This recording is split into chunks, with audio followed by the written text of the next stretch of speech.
How to apply for Medicaid in Maryland. In this video, I'm going to show you how to apply for Medicaid in Maryland, making it easier for you to access healthcare coverage.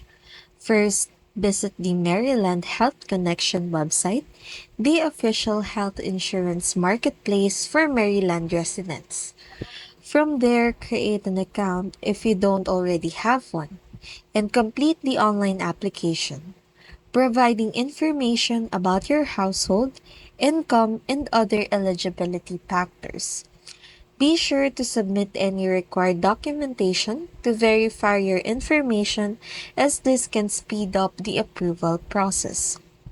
Once your application is submitted, the Maryland Health Connection will review your eligibility, which may take a few days to complete. If approved, you'll receive details about your Medicaid plan options and coverage start dates.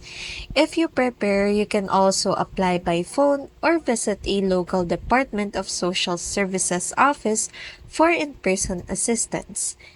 Now that you know the process, you're ready to apply for Medicaid in Maryland and access essential healthcare services for you and your family.